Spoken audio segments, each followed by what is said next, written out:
Sombarana segu lamiko mafwaregu imman hadayessa barano suma egnu enyutu qabbanessa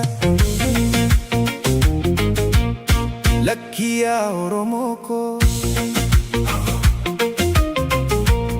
maaf jibbaa lallabdanii walitti jabaatanii anoo barana beeku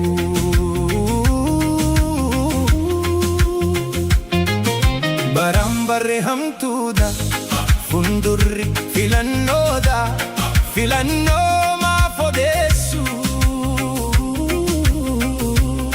nutoo naga barbaanna lammii kan qabbaneessu furmaanni isaa gadaadha.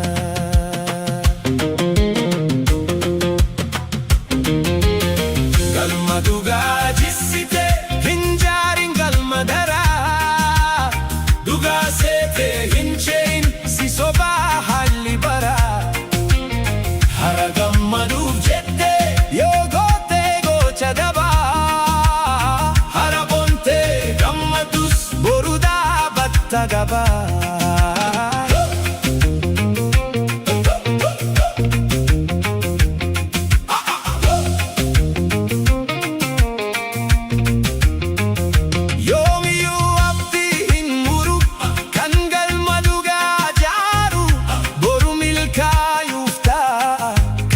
Hara dhugaaf khaaru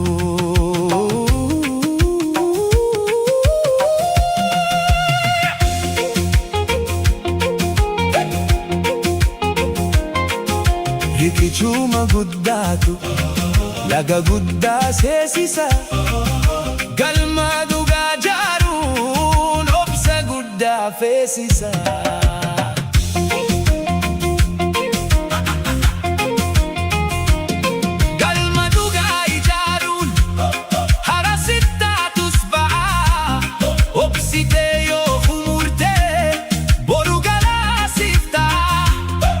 Sobaa godhatte kan sobaan nama miitu sheenayuuf keessa booloo aduulte gaafa diitu.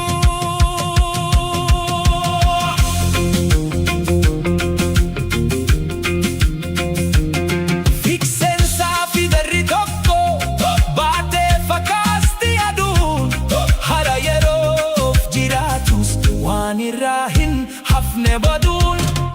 Hara dhugaa yoo dhiifne boru kasaaraa taana yoo milkaa'uu barbaadde hin deemin soba faana.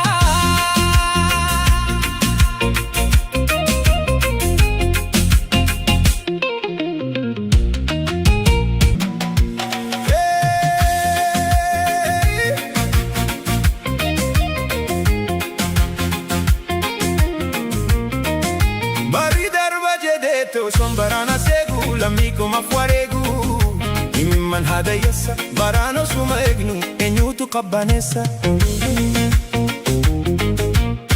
keekiyyaa oromoko maaf jibbaa lallabdanii walitti jabaatanii anoo barana beeku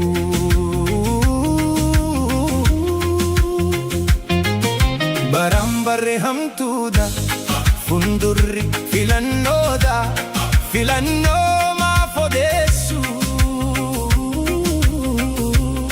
nutoo naga barbaanna lammii kan qabbaneessu furmaanni isaa gadaadha.